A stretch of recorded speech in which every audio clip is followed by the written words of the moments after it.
m'appelle Ouria Semo, j'ai 45 ans, je suis maman d'une petite fille de 9 ans. J'habite dans le Morbihan et j'exerce le métier de photographe.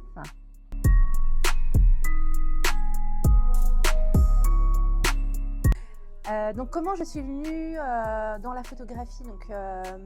J'ai un parcours assez atypique dans le sens où peut-être pas comme d'autres photographes. J'ai appris par moi-même, j'ai pas fait d'école de la photographie, donc ça fait 15 ans que je fais de la photographie. J'ai commencé avec des livres, des tutos, donc j'étais assistante de direction la semaine et en parallèle, je photographiais des artistes sur scène dans le milieu hip-hop. Donc après avoir justement passé beaucoup de temps avec mon appareil, je l'emmenais partout. J'ai assisté aux réunions de famille.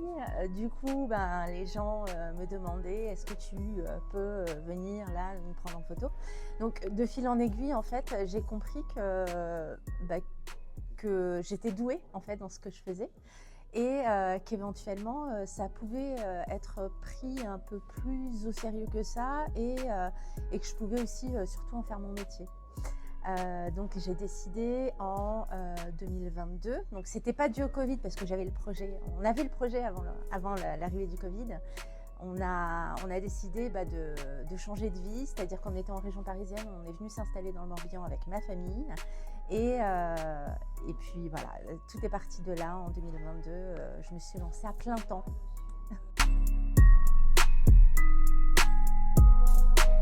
Je crois que c'est le moment où je me suis posé vraiment la question de pourquoi j'aimais faire de la photographie.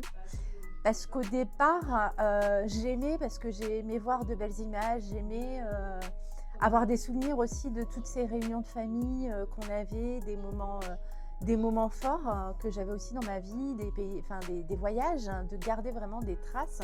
Je pensais que c'était vraiment garder une trace de ce que je vivais ou de ce que mon entourage pouvait vivre. Et j'ai compris l'année dernière que la photographie, c'est bien plus que ça. Il y a vraiment un aspect psychologique que j'avais un peu laissé de côté et que je suis venue intégrer aujourd'hui dans mon travail. Donc depuis l'année dernière, je travaille beaucoup avec les entrepreneurs et ça m'a appris énormément. Donc en fait, je me suis rendu compte que moi-même, par rapport à mon image, j'avais certains blocages que voilà, j'ai débloqués et je travaille énormément là-dessus. Et je viens justement aider les entrepreneurs, les mariés et toutes les personnes qui en ont besoin à être à l'aise avec leur image et voilà, passer outre tout le monologue interne qu'on peut avoir au quotidien. Pour le mariage, ça s'est fait très naturellement.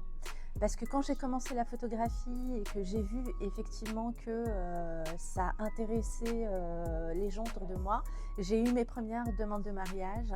Et pour moi, c'était naturel. Je suis quelqu'un de très sensible. J'aime les belles choses, j'aime l'amour aussi avant tout.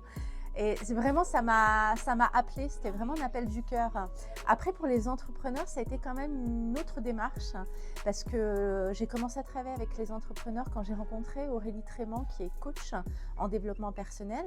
Et justement, j'ai appris énormément au niveau du développement personnel et j'ai compris aussi les mécanismes que moi, je mettais en place par rapport à mon image et le fait justement de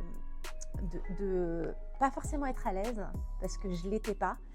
J'étais très à l'aise derrière l'appareil et en tant qu'entrepreneuse, quand je me suis mise à mon compte, je me suis rendu compte qu'en fait il y a plein d'aspects qu'on occulte quand on veut se lancer dans une activité et effectivement le fait de se mettre en avant c'est hyper important.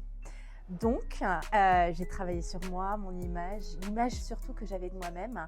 Et j'ai compris que ce travail était hyper important pour essayer de véhiculer vraiment la bonne image de soi aux autres et de pas fausser un peu entre guillemets le message et surtout qu'il n'y ait pas de décalage entre la personne qu'on a vue par exemple sur les réseaux et la personne qu'on a en face de soi. Donc tout ce travail-là, je l'ai fait et je le fais aujourd'hui avec justement les entrepreneurs pour les aider à être au plus juste d'eux-mêmes. Voilà, et à vraiment se développer de manière naturelle sur les réseaux.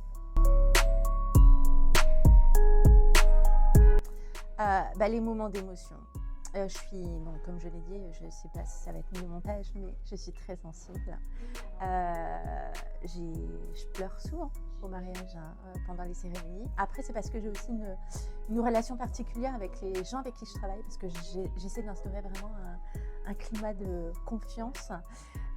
Donc voilà, ce que j'aime, c'est vraiment l'amour que les gens se portent les uns aux autres. Ça vraiment, ça me fait vibrer. J'en suis même émue, voilà, rien que d'en parler. Donc c'est ça, c'est toute la magie, je pense, de ces jours-là.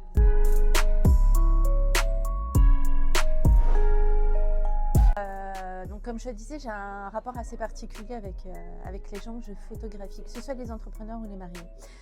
Pour les mariages, j'ai plusieurs rendez-vous. Donc déjà, il y a un premier appel téléphonique. Quand le contact passe, que tout est OK au niveau tarif aussi, parce que ça peut être un sujet pour certains mariés. On se rencontre, donc on passe vraiment 1 heure ensemble. Je pose plein de questions, on échange. Souvent, je suis chez les gens, donc je vois aussi leur manière, entre guillemets, de vivre. Je vois leur entourage, dès qu'il y a des enfants, donc je fais aussi la rencontre avec les enfants. Ensuite, j'envoie aussi un questionnaire à mes mariés où je pose encore plein de questions. Et le jour J, j'essaie de faire un mix entre je suis là mais je suis pas là. C'est-à-dire que je suis là, si j'analyse beaucoup les gens, je regarde, j'essaie de ressentir aussi dans quel état d'esprit ils se sentent. Donc si je vois que la personne n'est pas en confiance, je vais la rebooster. Si je vois qu'elle est triste, pareil, je vais essayer de la remotiver. Si je vois que la mariée ou le marié ou les mariés sont stressés, je vais aussi tout faire pour leur faire switcher au niveau du mental. Donc il y a vraiment un côté, je ne vais pas dire coach, parce que je ne me considère pas comme coach, et ça je le dis parce que les coachs le font très bien, coacher les gens. Moi c'est vraiment un mélange c'est vraiment une approche humaine. C'est-à-dire que je vais vraiment essayer de bien ressentir les choses, et quand j'ai besoin de m'effacer, quand il faut que je m'efface, je sais aussi m'effacer. C'est-à-dire que quand les mariés vivent des choses entre eux ou avec des proches, j'essaie de me mettre en retrait et d'être juste le témoin de tout ça. Donc voilà, j'essaie de mixer un petit peu tout ça, et ce qui fait que les gens se sentent vraiment à l'aise. En fait, ils me voient même plus, je dirais, comme une photographe. Je ne vais pas dire comme une amie, mais comme quelqu'un vraiment de confiance avec qui ils peuvent complètement se lâcher. Et ça fait vraiment toute la différence. Parce que ça, j'ai gardé ça pour le mot de la fin, mais j'ai entendu une phrase qui m'a beaucoup impactée l'année dernière. On est vu avant d'être entendu. C'est Aurélie qui m'a donné cette phrase. Et je trouve qu'elle est vraiment très juste, dans la mesure où, avant même, en tant qu'entrepreneur, qu'on nous appelle, il y a un premier contact qui se fait qui est visuel. Donc on va aller sur un site internet, on va aller sur des réseaux sociaux, on va regarder ce que la personne fait, mais aussi on va regarder aussi ce qu'elle dégage. Et parfois, il peut y avoir des décalages entre ce qu'on dégage sur une photo et ce qu'on est en réalité. Parce que justement, on n'a peut-être pas pris le bon photographe. Je ne dis pas que je suis la meilleure, mais je pense que chaque personne a vraiment, je ne vais pas dire son photographe, mais il faut qu'il se passe quelque chose vraiment humainement. Et ça permet justement qu'il n'y ait pas ce décalage en fait entre qui on est réellement et comment on se montre sur les réseaux. Et pour être sûr que les gens, quand ils vous rencontrent, ils puissent savoir directement à qui ils ont affaire.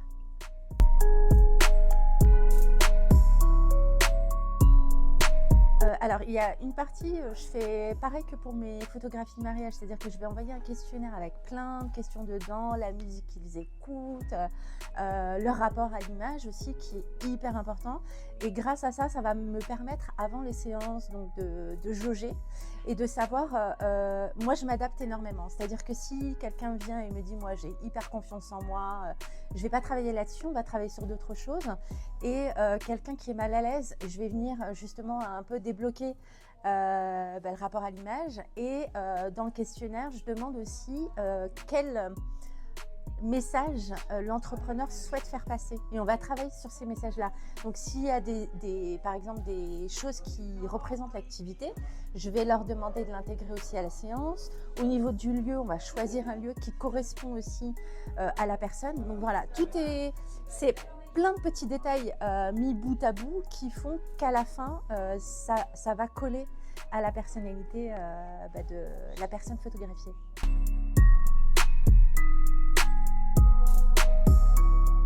Soyez vous-même. Quel conseil. On s'en fout du regard des autres. Voilà, on s'en fout vraiment. Je pense que déjà on peut pas plaire à tout le monde. Ça, c'est même le chocolat a des haters. Donc j'ai vu ça il y a pas longtemps et je trouve qu'elle résume bien la situation. On peut pas plaire à tout le monde. Maintenant, on peut être soi-même et plaire à d'autres personnes. Donc je pense que l'essentiel c'est de rester soi-même et de vouloir rester soi-même. Et puis voilà, le reste se fait naturellement, je pense, à partir du moment où on est sincère et dans sa démarche et dans son attitude. Et on attirera forcément des gens qui vibrent la même vibe. Naturel. J'aime quand c'est lumineux, naturel. J'aime les couleurs douces. J'aime les pleines ouvertures. On a beaucoup d'arrière-plan flou. Enfin, voilà, c'est des choses que j'adore.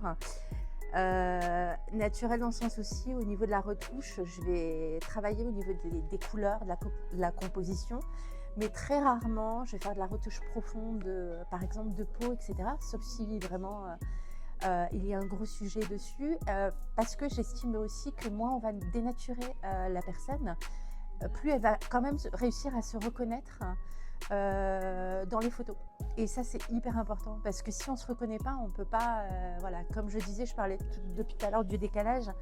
Il risque d'y avoir un décalage entre les photos trop retouchées et ce qu'on va voir en face, quoi. Donc j'essaie de trouver un bon équilibre entre tout ça et puis l'émotion aussi.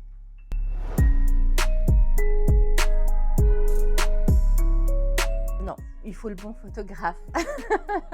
Et voilà, c'est là tout le sujet de ce que je propose moi aujourd'hui, c'est vraiment de créer une vraie connexion. Et c'est cette connexion qui, je pense, fait toute la différence au-delà de l'aspect technique et au-delà d'autres choses. Et après, c'est la somme de tous les détails travaillés ensemble qui font que ça donnera un très bon résultat.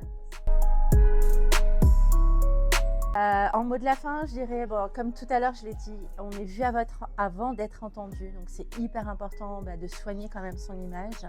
Mais à côté de ça, il ne faut pas non plus trop se mettre la pression. N'essayez pas d'être quelqu'un d'autre. Les autres, enfin, non, c'est soyez vous-même, les autres sont déjà pris. Je crois que c'est d'Oscar Wilde de mémoire, mais il faudra que je vérifie. En gros, ça veut dire juste, voilà, on est vraiment unique, on a chacun sa perception du monde, chacun son émotion, enfin voilà, on est vraiment unique et c'est cette unicité qu'il faut mettre en avant et surtout, ça c'est aussi une autre phrase que j'ai entendue l'année dernière et qui m'a beaucoup marquée. Non, c'était en début d'année. Ne prive pas les autres de qui tu es. Donc voilà, tous les blocages que tu as en tête, tu oublies et juste sois toi-même et ça va le faire.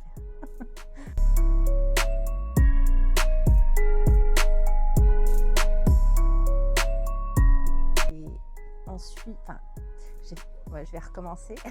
Je me suis un peu perdue, mais je vois le cheminement que amatrice, voilà. je me suis perdue.